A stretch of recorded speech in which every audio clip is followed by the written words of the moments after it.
coming to you direct from the nerve center of the galaxy's greatest comic. This is the 2000 AD Thrillcast.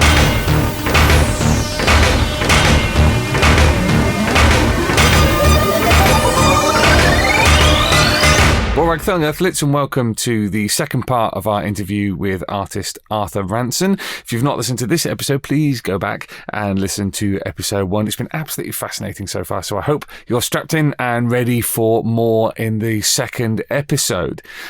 Just some quick housekeeping before we crack on. If you listen to this in the week of release, then this weekend we have a very special signing in London at Forbidden Planet with both Simon Bisley and Cam Kennedy, who are going to be signing copies of the new Batman Judge Dredd Digest edition. That's a combination of Judgment on Gotham and Vendetta in Gotham, which, lovely little book, great signing. Make sure you come along and, get a copy signed by two of the all-time greats of 2000 AD. I'm talking about signings. First weekend in May is Free Comic Book Day, when we're going to be having a super signing at Orbital Comics, also in London, with some of the creators behind our all-ages Free Comic Book Day issue this year. So make sure you don't miss that one. It should be a great day. And if you enjoy this two-part interview, please do go along to iTunes and the podcast app of your choice and leave us a little rating. It always makes a difference to know that people are listening and enjoying the podcast. So please do let us know what you think. If you want to email us, we're on Thrillcast, all one word, at 2000ad.com. That's Thrillcast at 2000ad.com. But without much further ado, let's hear more from Arthur Ranson.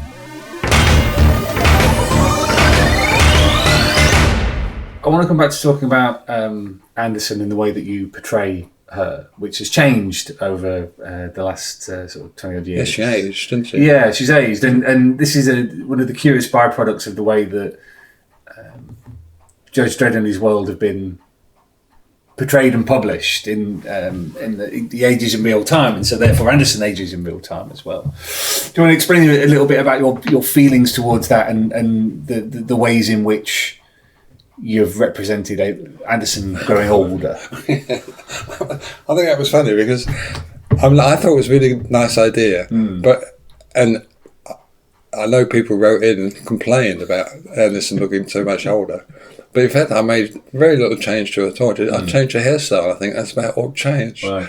But I was thinking of her as as being older, and so she looked older. Right. But I didn't actually try to draw a 50-year-old woman. I suspect if you took out the faces from Anderson at 50 and compared them to the drawings of Anderson at 20, wherever she was when I started, there wouldn't be any difference.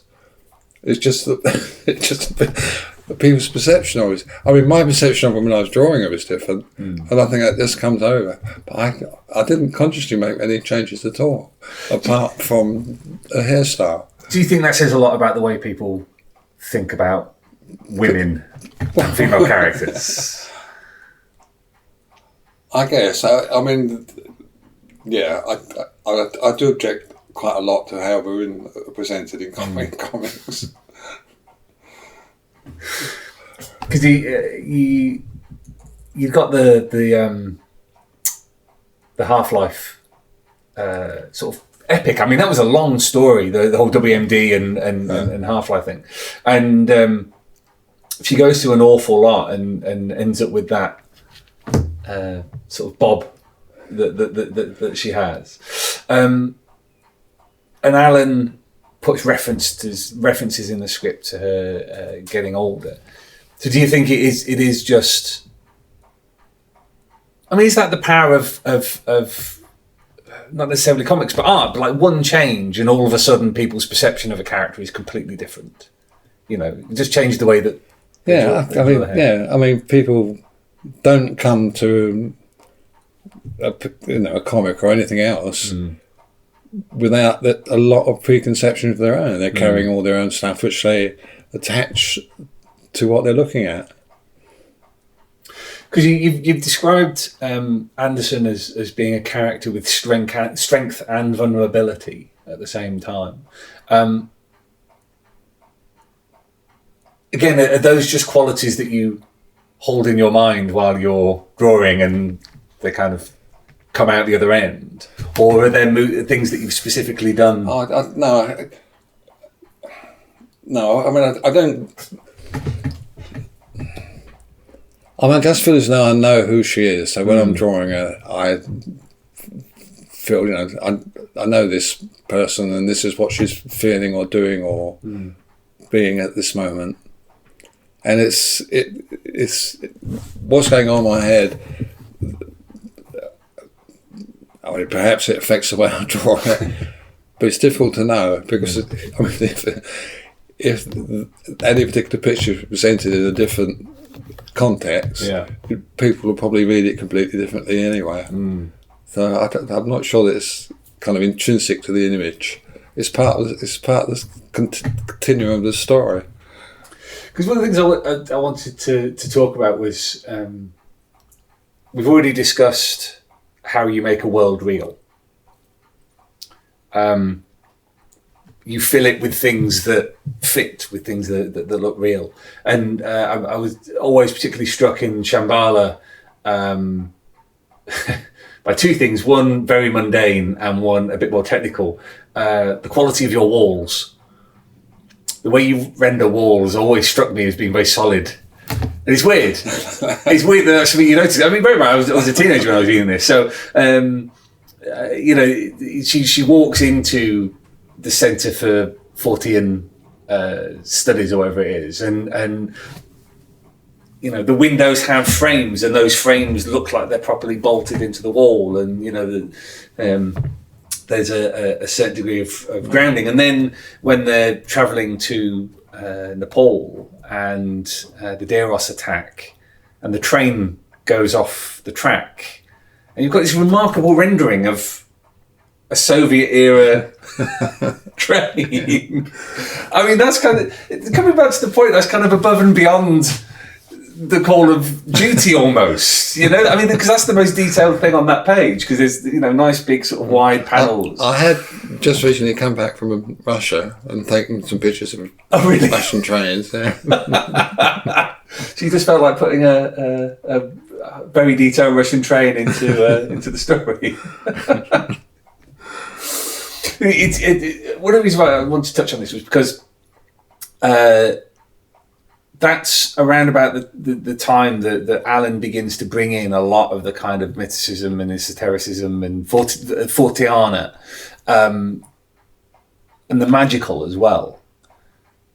And when you have a very grounded style like yours, one that is about making things seem real within their context, introducing supernatural elements into a natural setting is going to be quite a challenge.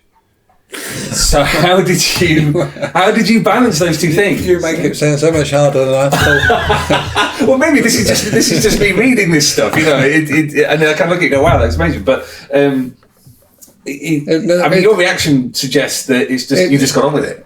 Yeah, I mean, it's just the same problem. I mean, when you need a Russian train going over a cliff, you try to make it look real. And if you're, an angel appearing, you try to make them look as convincing as well. It doesn't seem to be any contradiction. Or at least it wasn't a problem to me. It didn't trouble me to do that. Because it's interesting that your time with Alan is the period when those elements in Anderson's story get larger. So.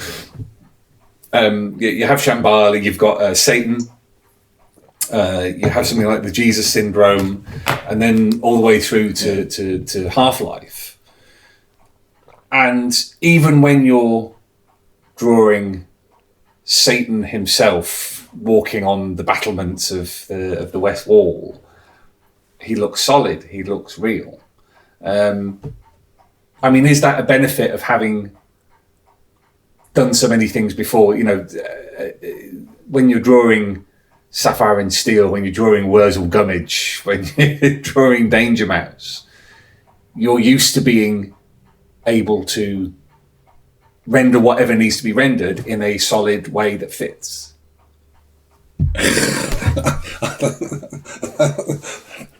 That doesn't really sound like a question. Yes. What can I say? I mean, it's just it's the same job, all the time. I mean, the Jesus story, the Jesus syndrome. Yeah, wasn't that a strange story? It was just so strange. Why would a comic writer for a science fiction comic write a story? It's just wonderful. It's really nice. Well, it's the contrast again. You know, you have this science fiction story, and it's touching on themes of faith and hope and religion, and you know, you did that amazing page of when she's in Baptiste's head of Christ on the cross, and you know, it again, we're coming back to symbology about using images that mean an awful lot beyond their face value, kind of thing. Was it odd? Did you find it odd? Did you read the script and think this is a bit weird? No, I just thought this. I like this. I'm looking forward to drawing this. Right. It's not occurred to me until now to question why Alan would think to write it. Because it's an extraordinary thing to appear, isn't it? Yeah. In 2000, in a science fiction beat 'em up kind of comic. It is, I mean, but this is why things like Cry Shambhala, Jesus Syndrome, etc., some of my favourite comics, because they're asking big questions. They're touching on big, whether they answer those questions or not is kind of irrelevant. But to read something and go, wow, that's reaching, even if it doesn't grasp, kind of thing. Alan should get a knighthood. No argument from me, both him and John. Let's just touch on that relationship, because you've worked with John Wagner and you've worked with Alan, and hang on, what was the phrase you used? Mythic and non-mythic. So you've described John... Is that what I said? Yeah, you described John as being, his writing style is non-mythic, whereas Alan is mythic. John... apart from his humorous things, John is very down to earth, no nonsense kind of writer, it seems to me. I mean, stuff happens and it's all real and concrete and stuff. Yeah. Whereas Alan's is the opposite. I mean, his head's all over the place in faraway places. And I mean, John, for a writer, is a man of few words. He doesn't. He's pretty taciturn, isn't he? Yeah. But in his scripts too, he just said this happens, and that's it. There's no attempt to give you a psychological background or explanations or anything like that. Without wishing to play favourites, which is your favourite? What, between the two of them? Between the two of them, because you've done fairly substantial work with them both. What has been the most rewarding experience too?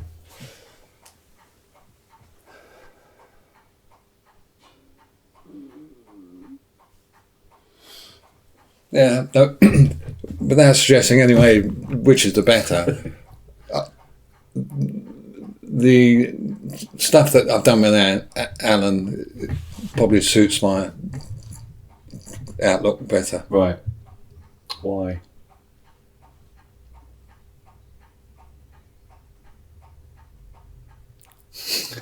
And well, just why? Is there a particular reason? I mean, because Alan and I shared a lot of interest and outlook and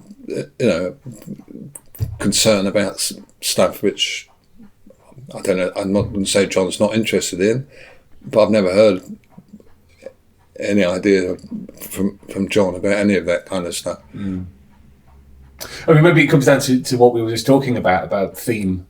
That I suppose actually the way you describe it, mythic and non-mythic, is probably accurate. And then in those terms, I guess I've got a slight preference for the mythic stuff.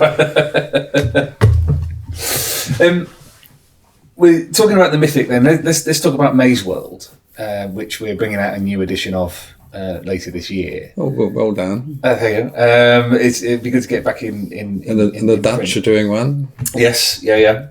Am I right thinking you came up with a big backstory for the Maze World religion and... Apparently. Yeah. Do you not remember this? I don't remember doing that. Wow, okay. Well, I mean, it wasn't uncommon for me to share ideas with writers. So, I mean, it wouldn't have been particularly memorable if I had done that. The reason I ask is because one of the things that strikes me about Maze World is just how rich that world is. Beyond the obvious straightforward artistic representation of it, because you're drawing in all those influences and images. There just seems so much detail there that isn't necessarily explicit. I wanted to kind of know where the how much was in the script and how much was you piling stuff in. The drawing of Maze World that went on the cover, the entire world. I did that before Alan had given me a script, I think, just the idea. I thought if Alan suggested this idea of a world made up of mazes. And I thought if we're going to draw a comic based on that, we need to know where the hell it's set and what it looks like. So I thought for my own sake, I need to draw the whole thing so I'd know where everybody was, when they needed to be there, and what it looked like when they got there. So I did that before there was much of a script. And in fact, I think Alan has said that when he saw that drawing, that gave him that was a help for him to write the script. So what was the question? Well, it was how much of Maze World is in the script and how much is you running with the theme. Well, the appearance of it was would have been entirely mine. I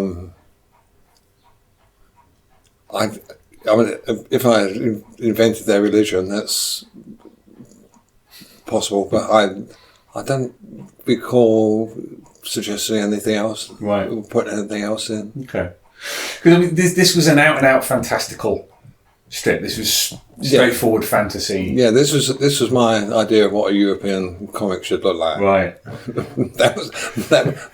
I mean, that was before it started, but that was what I had in mind when I talked to Alan about it. And I'm really pleased with it because although it ran reasonably successfully in 2008, it seemed to have been, everyone said, well, that's that, and it was forgotten. And I'm really pleased that it's making a comeback because I think it deserves it. You jump. Scared the life out of me. Because there was a campaign, wasn't there? Well, of sorts. I mean, someone left a comment on the website to say that what's happened to Maze World and why don't they reprint it? Yeah. And I said, well, start. Okay, go on, start a movement, which he did. He didn't get an enormous following, but someone at 2000 AD must have seen it because shortly after that they did a reprint. And what do you think? There's been one reprint? There's been one reprint and then we're doing it again this year. There's going to be another reprint and the Dutch are doing doing the 3 parts. Anybody else? No, that's it. I don't think at the moment, no. But I'm glad to see it's making a comeback. Because there was a Caliber black and white reprint back in the day, wasn't there? Hardly counts. Yeah. They did a black and white thing. That seems bizarre. If anybody read it, I'd be surprised. Caliber, didn't they go bust immediately afterwards? Yeah. with someone like Maze World, I mean, we've kind of touched on it already, but there's. I wanted to ask about the kind of grounding the fantastical, because again, you're dealing with a fantasy world that doesn't necessarily follow the rules of the real world. You know, it's a world floating in clouds that's made out of mazes, and there's magic and flying animals and all sorts. So, was this an opportunity for your imagination to go wild? It was an opportunity to prove that I didn't need a reference for everything I drew. It's sometimes been implied. Right. I mean, you say that you were pleased with it. Has it stood up in? Has it sort of stood up in a reread? I mean, looking at it recently, I mean, it's funny about work. I mean. I do stuff, and I think that's okay, and that'll do. And then sometime later you see it, you think, then that's really not good enough. And then, but sometimes you see stuff and you think, oh, it's really quite good. Yeah. Oh, it's good. I'm quite pleased with that. Maze World is now at that stage where I'm looking at it and thinking, oh, that's not a bad job of work at all. Whereas, I don't feel. I don't feel bad about it. Right. Which I can do about my work. I see stuff and think that's pretty awful, or at least parts of it are awful. But no, Maze World's in my good books at the moment. Based on what you've said, it sounds, in terms of its genesis, not necessarily more collaborative, but it's you and Alan swapping ideas and images. I did that with all my writers. Right. All my writers, all three. There's only three of them, basically. But yeah, no, I always felt free to tell people what I thought. I mean, John Wagner gave up eventually because I used to ask him. I said, "Can I do this?" Yeah. And he'd have to say yes or no. But he gave up after a while, and he just said, "If you do it, whatever it is."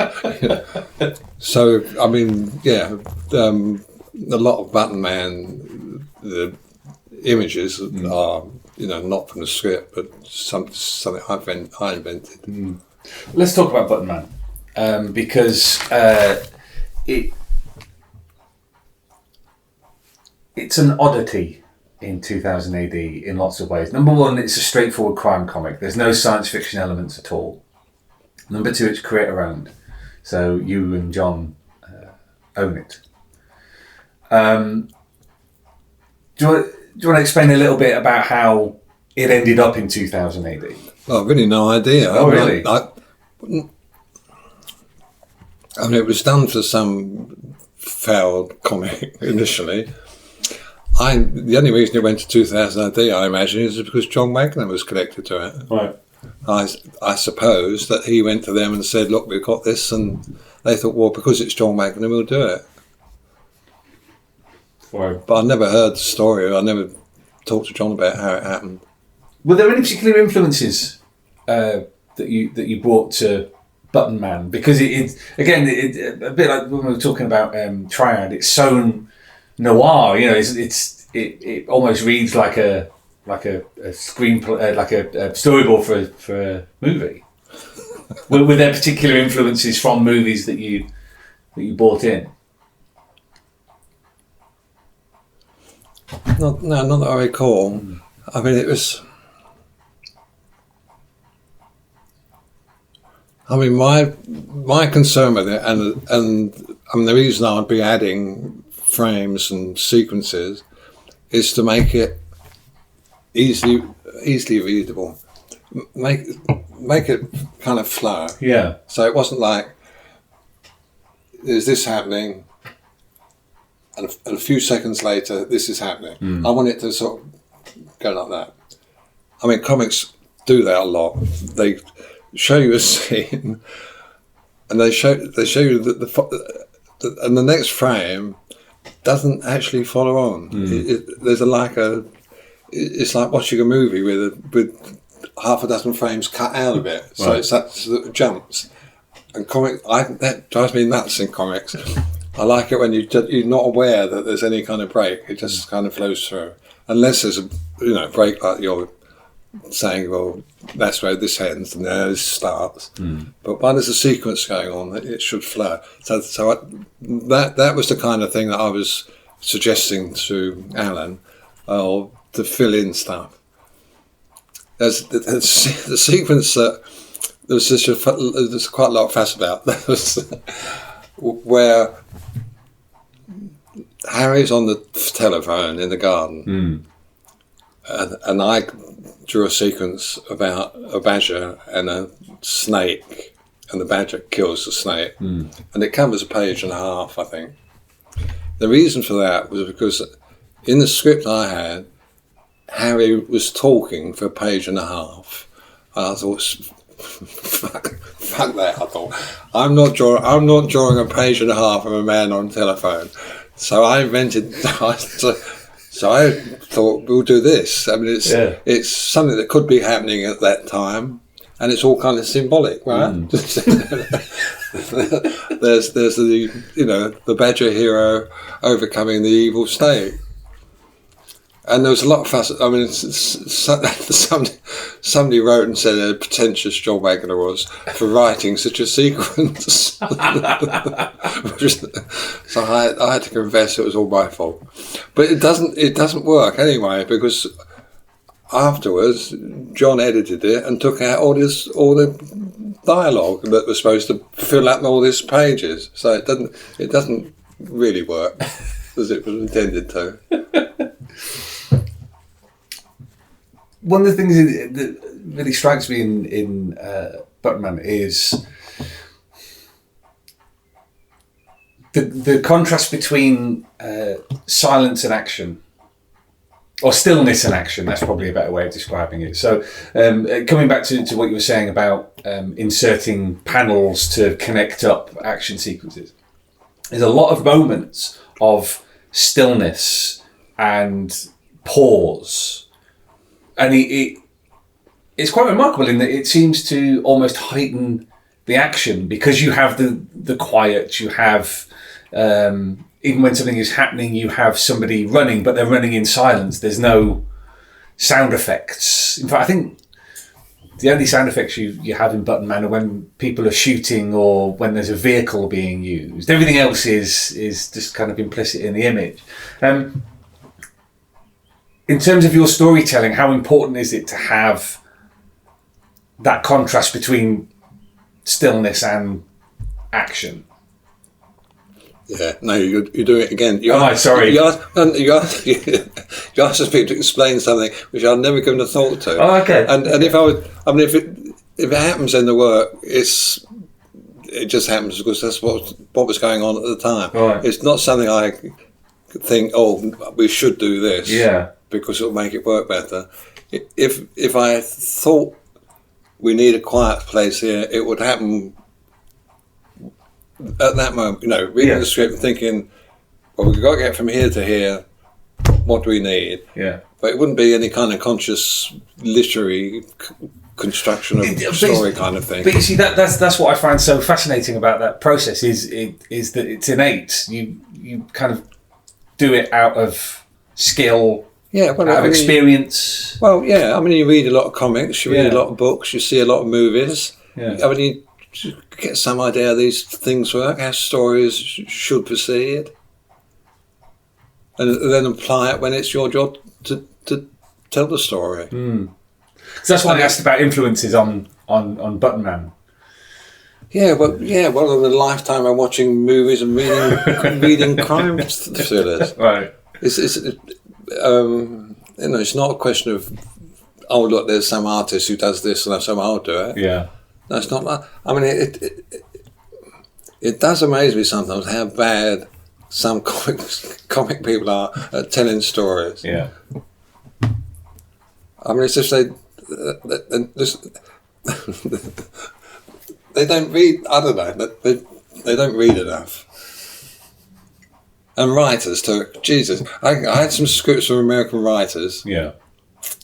Who, if they ever read a comic in their life, I'd be surprised. What they do is watch television. Right. and you get what is a description of watching a television program. Terrible. Because as we said, John Wagner is famously taciturn with his panel descriptions, which leave you an awful lot of leeway to do what you want. But yeah, I mean, John constructs. And constructs is a good word. I mean, it's this kind of architecture of how the story works, what happens, the physicality of it. So then you try to illustrate. You start to recreate that. I suppose again that's something that comes from experience. Number one, his experience of 40 odd years of writing comics, and your experience of drawing comics, and the story comes out as some kind of synthesis of those two things. Yeah, I mean, the story. The important thing about comic is the story. I mean, it's not the costume or the muscles or the boobs or whatever, the heroine or hero. You mentioned making a slight change to the end of book one. Oh yeah. What was it originally going to be, and how did you change it? Oh, we can tell this now, can't we?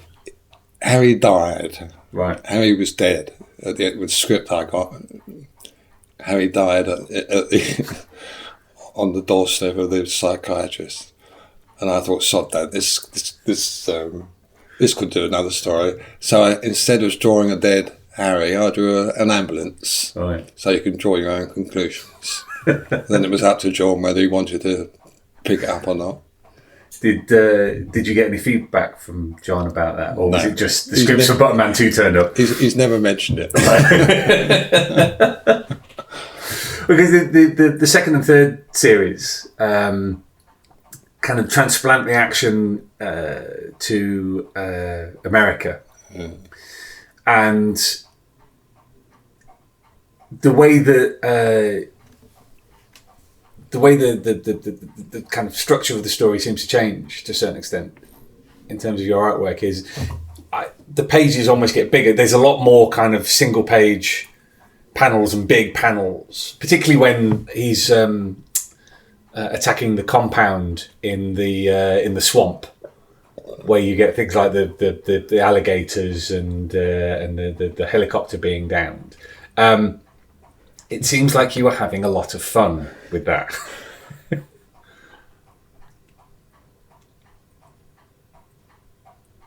Yes, no, yeah. Yes, I enjoyed the alligators and the swamp and the Florida swamp. Drawing that, I mean, it was just a lot of interesting stuff to draw.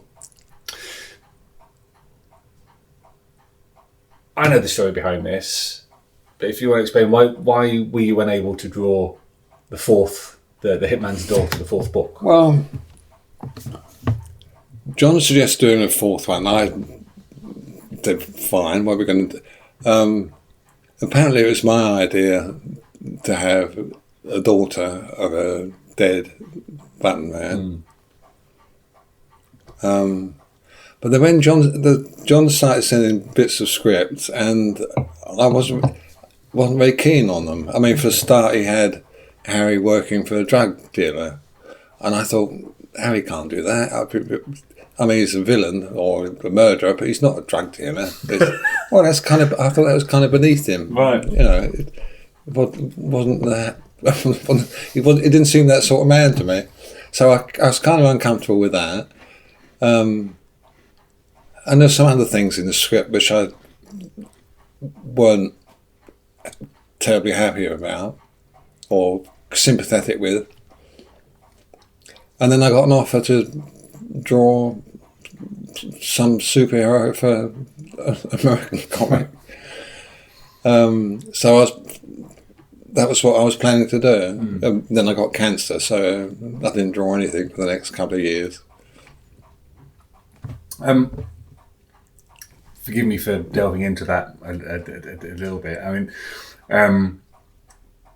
was this something that was going to be curable, or you know, at the time, did you know it was going to be okay? Or well,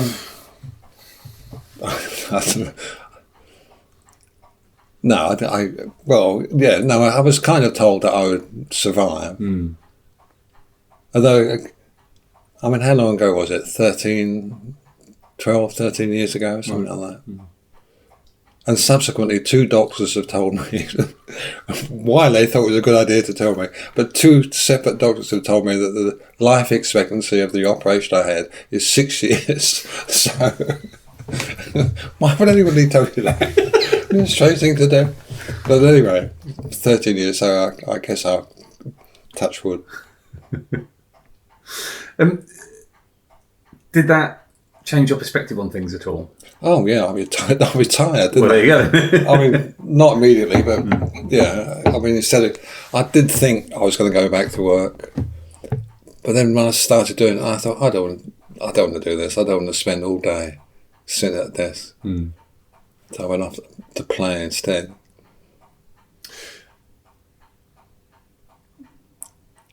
And in terms and it's done. Retiring is done one of the best career moves I ever made. Oh, really? I got far more attention once I'd retired than when I was working. Well, you've kind of cut the flow at source, really, haven't you? With, in terms of artwork. I mean, how are you spending your retirement? Because you paint now, don't you? I do. I mean, I did that. What I was thinking of. I did that ridiculous story on my website. Right. The what's it called? Sirius. Right. I did that. That took me God knows how long.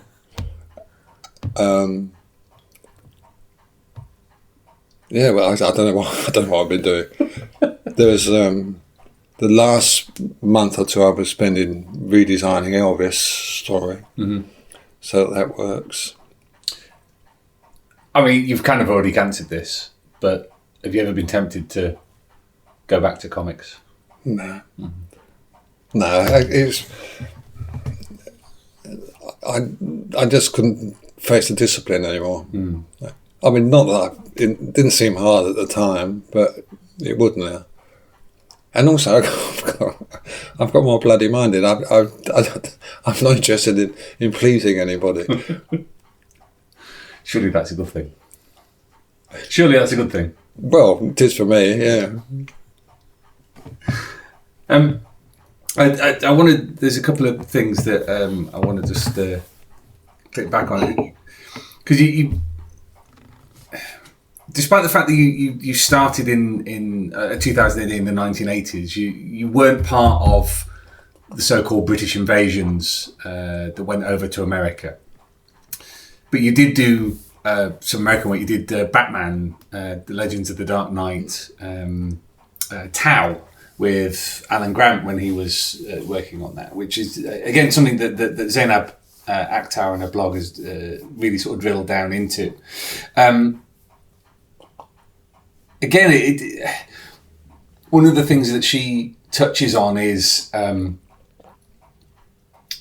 how you make a superhero in a rubber bat suit seem comfortable in a real environment, while at the same time in a story like Tau have these kind of fantastical designs and double page spreads that are kind of Batman on one side with a design behind him and a martial artist on the other page with a big design behind him. I imagine that most American comic book readers didn't know what hit them. I have no idea what they thought. I'd one. The only comment I was aware of was someone that said Arthur Ranson is God, and I thought, not really, but apart from him, I think he must have been the only one in America that really liked what I did, because I didn't like what I did very much. Right.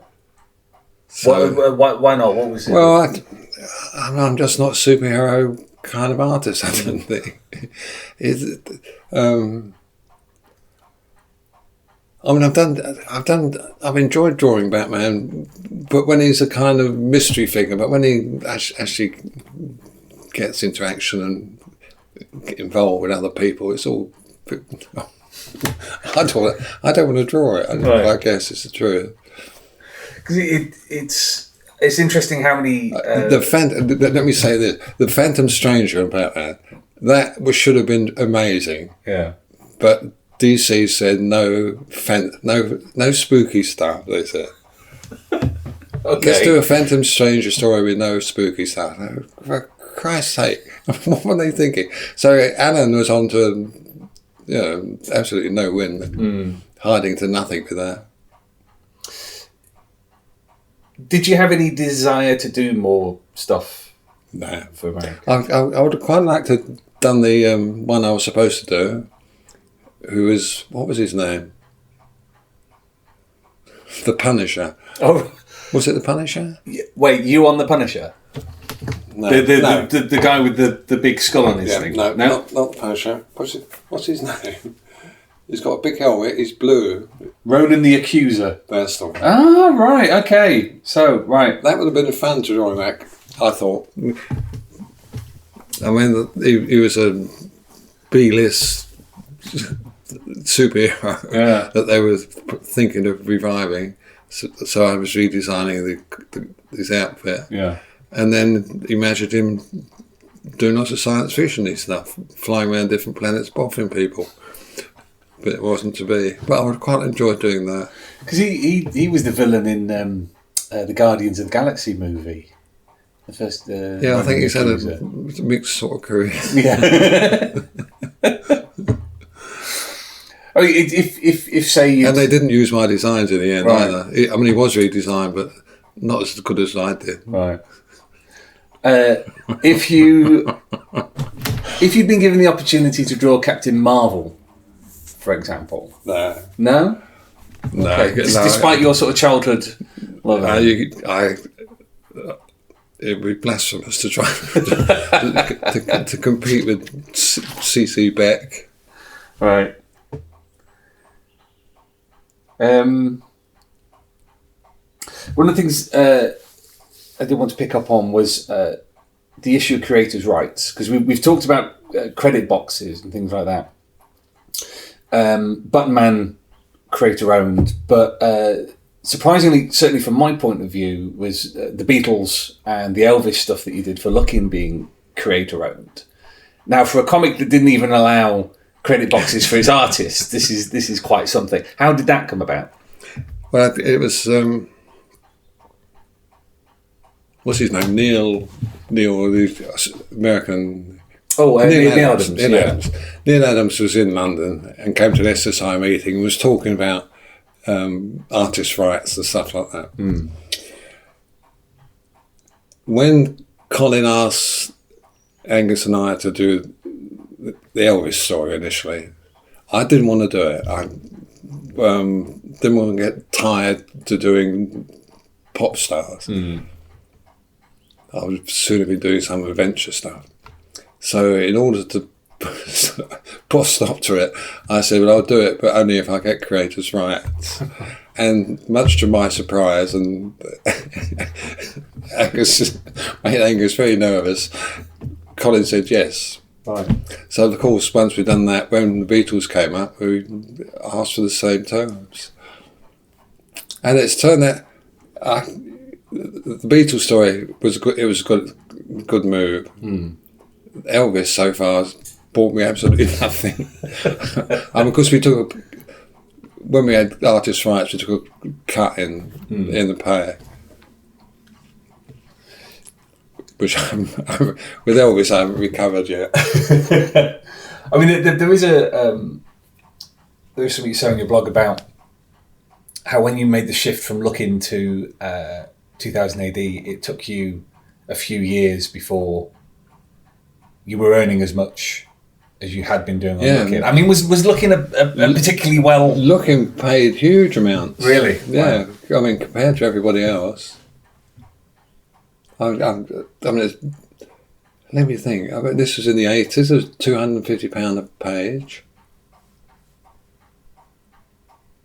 That's not bad for the 80s. But, I mean, it kind of plugs into what you were saying about it being one of the best-selling titles out there. Because it's fascinating that as an anthology, Look-In handled so many different licenses. Because you look at what Marvel UK did in the 1980s, and they had one comic per license. So you had a Transformers comic, you had a G.I. Joe comic. I don't think Zoids ever got their own comic, but nonetheless, people were doing comics of them. But then, with Look-In, from the 70s until the very late 80s, they were properly kind of plugging into every new little zeitgeist that came along. Yeah, they were a remarkable team. Was Colin your editor throughout your time there, or did he move on? No, there's somebody before him whose name I won't be able to recall. But mostly it was, but not for long. Right. I mean, it's Colin most of the time. And it was Colin that gave me Colin was art editor, so he gave me my first job there. Right. That's for any editor on any publication, that's a very long run to be on something for. Do you feel lucky that? Not that but I mean, lots of I've been really lucky. First of all, that Colin gave me the job in the first place. That he must have seen something which nobody else would have done. Yeah. I mean, he let me get away with that role. So I was lucky with him. Also been really lucky with writers. So, I mean, Angus Allen, Alan Grant, and John Wagner. So no rubbish. I've been really lucky. So I mean, you were going way back to sort of before you were in comics. You were a teacher for a time, weren't you? Yeah, in Dagenham. Right. Okay. How long did that last? 2 years, I think. Right. Okay. 2 or 3 years. The second year, I absolutely loved it. Oh, really? Okay. Yeah, it was a pretty tough school. Yeah. I remember being described as the second toughest school in Dagenham. Wow. The first year was really hard. I mean, a bunch of fifth formers were a real struggle to get on with. But the second year got a whole new bunch of kids coming, so they were fresh and you could train them. And there's class with 30 11-year-olds, and I got every one of them to make a lino cut, right, using a sharp tool, and I didn't have any accidents, and every single one of them produced a print. Right. I was thrilled to bits. I actually adored it. But then, what happened? I was one art teacher, and there's a head art teacher. He left. So I said to the headmaster, well, I think I ought to be made up to head artist, because I'm the only art teacher here. And he didn't like that at all. So when I left, he gave me a really crappy reference. Right. I never got back into teaching. Though I did go to teachers training college for a while, right, but I never finished that because of domestic problems of my own creation. Nobody to blame but myself for that. Okay. So how did you end up going freelance? That's one thing I haven't asked. Well, let me think. I ran away to London and got various odd jobs, silly jobs. I put together some sort of folder and applied art agencies and got a job finally in a small agency in London, whose main source of income was doing the pools adverts once a week, which had to be done really quickly and professionally. So that was all right. While I was there, a freelance artist used to come in and use some of our facilities. And I used to do some work for him via the studio, which he got charged for at the rates which they set. So he suggested to me that if I went freelance, he would still give me lots of work, but I would charge him less than the studio did, and I'd be better off anyway. So that seemed like a good idea. So I went freelance, went to work for him, and worked for a couple of months, I guess. And then he went on holiday, so I was left in charge. And I was doing all the work. And when he came back, I gave him a bill for all the work I did, and he was horrified at how much it was. So he went out and hired another assistant and stopped giving me any work. And that was when I really became freelance and started traipsing around with the intention of becoming an illustrator. Right. Joined an agency. Who got me some work for advertising stuff, and some couple of magazine things.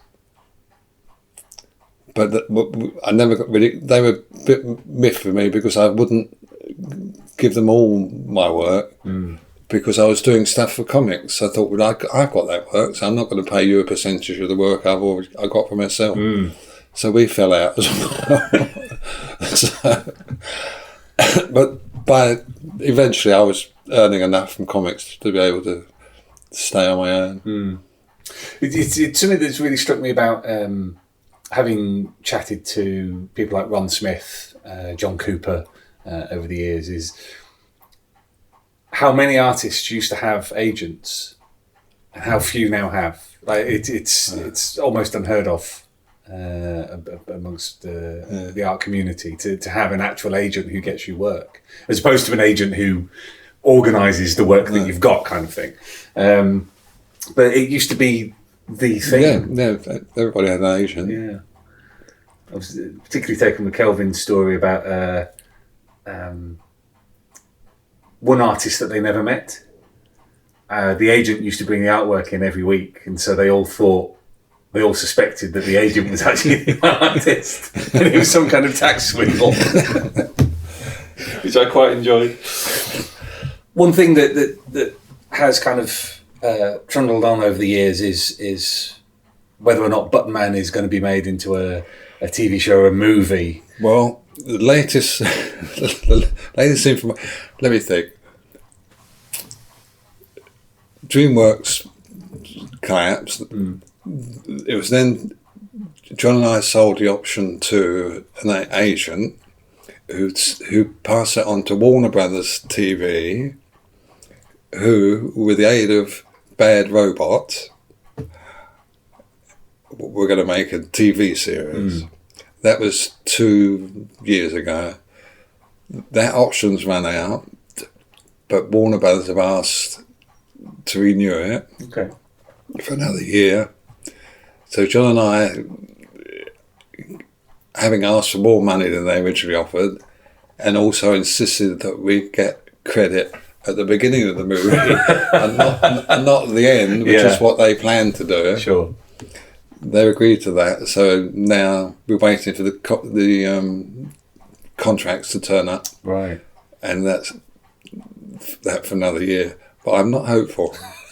I do like John's line, which is he's made more money out of Button Man from it never being made than he ever will from it actually appearing, just from the options being renewed every year, which is quite something. I mean, if it were to happen, we'd be rich and famous. Rich and famous, yeah. Would you have any hopes about how it would you prefer it to be ultra faithful to the comic? Yeah, I think I think it's very unlikely, but I would like them to start in Britain and then take him to America the way we did, right? And to stick as close. I mean, as you said, it's practically a storyboard anyway. Yeah, but I'd be very amazed if that happens. It may not even be called Button Man. They might just take the idea of people shooting each other for cash and run with that. Right. I have no hopes for the film at all. It's interesting seeing whenever we post up something on Facebook or Twitter or whatever, there will always be somebody who will say, "Oh, that'd make a great movie," or "That'd make a great TV show."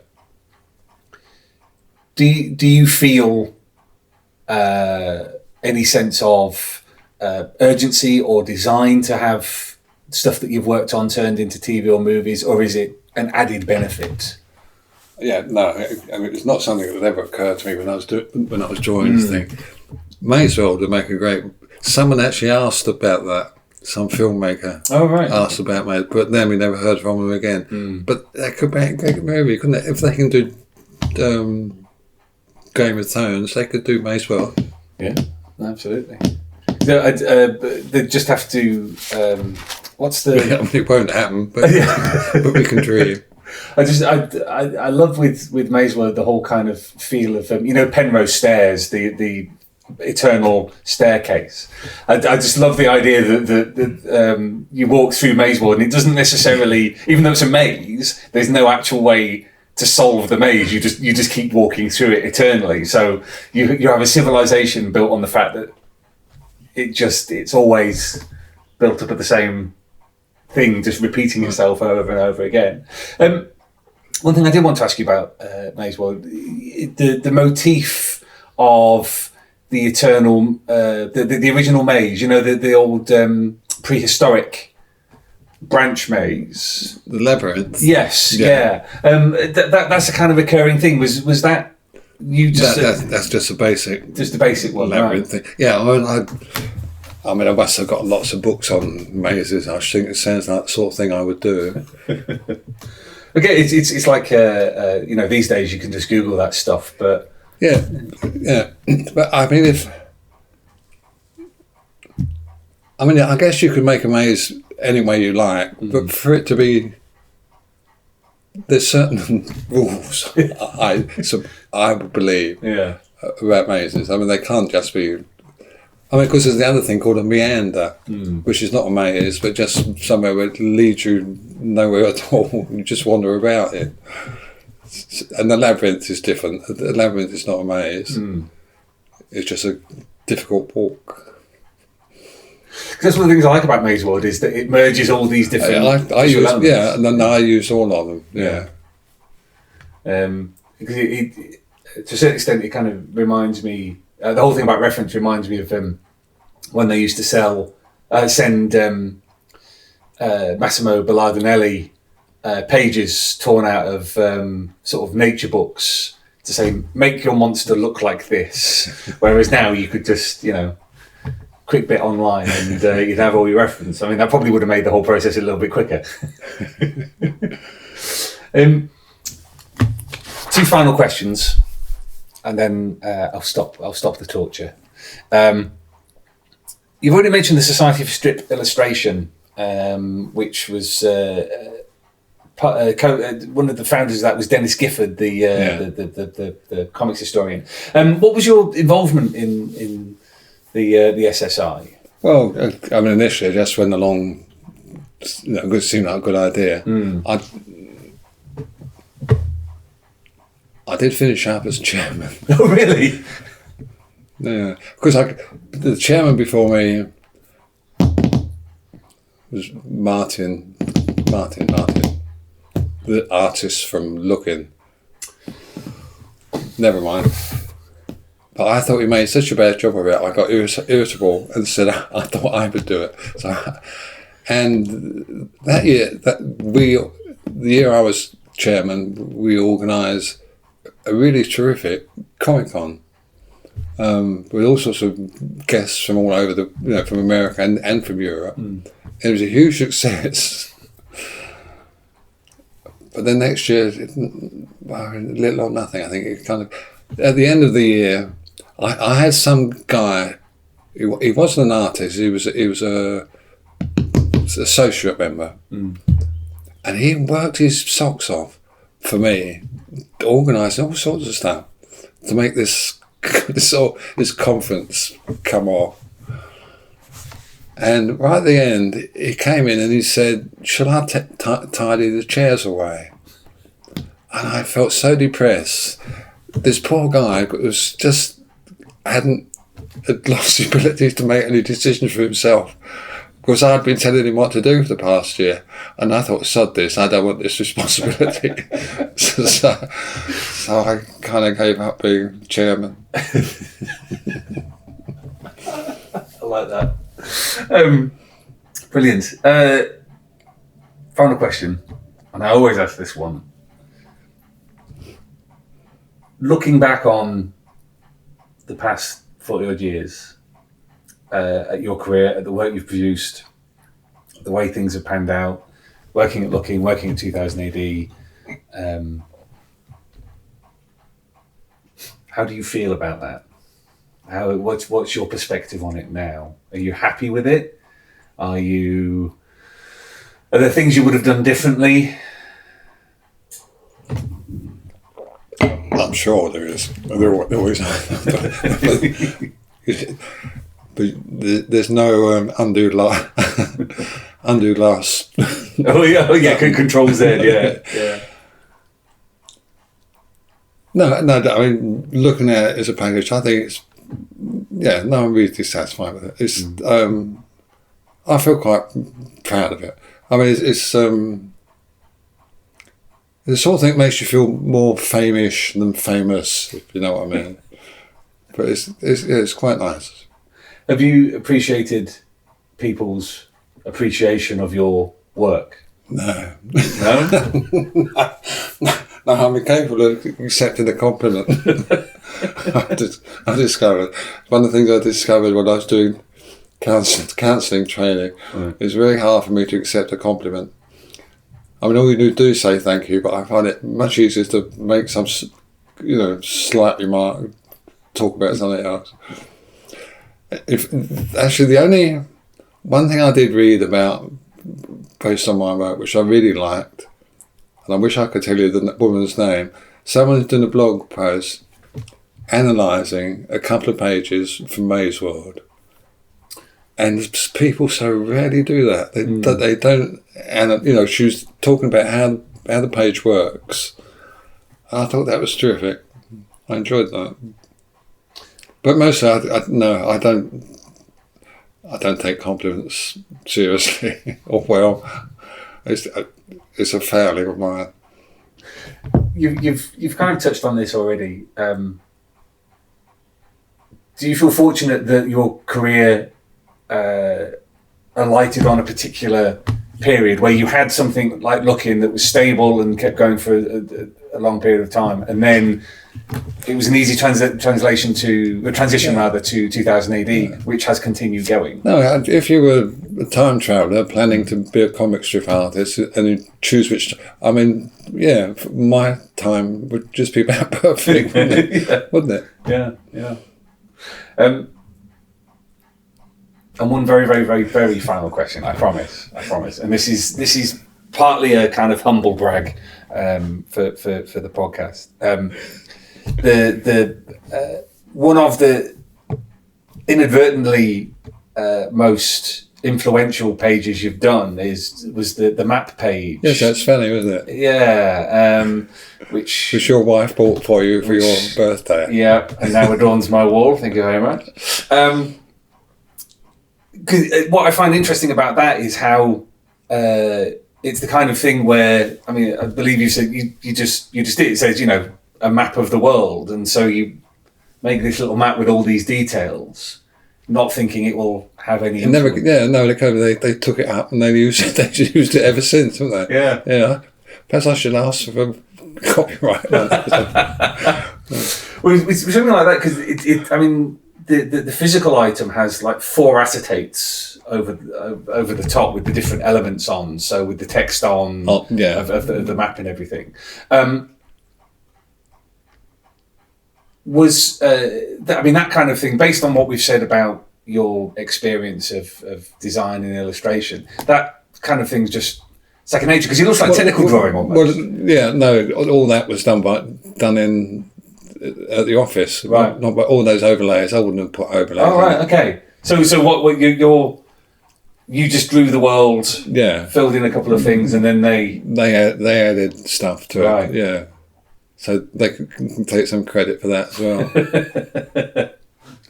Because what I love about that page is you've got there's long painted panels at the top showing the web that's breaking in sort of the other world kind of thing. And then you've got this very straightforward, very technical, very factual map. That's a wonderful contrast between those two things. With something like that, is that the kind of thing you would just take in your stride? You just go, oh, well, I need to do a map now. Well, I presume Alan asked for a map. Right. He must have done. I don't think I would have put a map in. Oh, no. What I mean is, the script says there's a map of the world. It's got these elements. Yeah, so and I chose to use I forget what the projection is called, the mercurial projection or something. Oh, yeah. As opposed to the regular one, because it's more, at that time, it was more politically correct.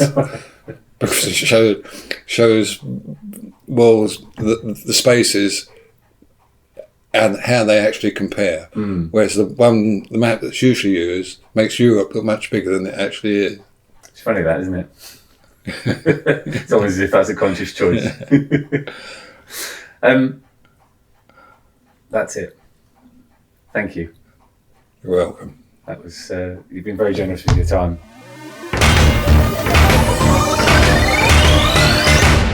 I can't really thank Arthur enough for taking so much time to chat about his life and his work. I hope you've enjoyed it, Earthlets. It's been a rare pleasure to chat to one of my favourite all-time artists, and some really great stories.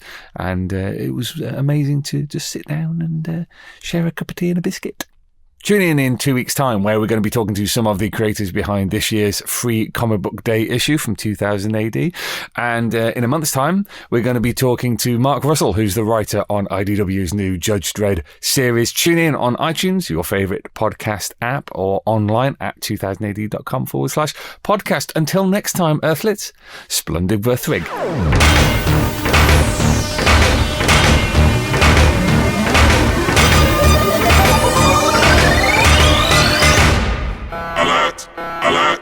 Alert! Fill power levels dangerously high. Alert! Read 2000 AD every week. Ask your comic book store or newsagent now.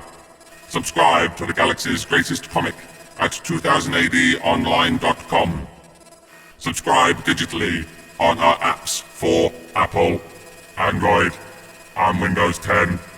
And download DRM free copies from 2000adonline.com. Alert! Stand by for urgent updates. Search for 2000 AD on Twitter and Facebook. Watch the latest videos at youtube.com/2000 AD online. And follow on Instagram at Insta2000 AD. Program complete. Shutting down.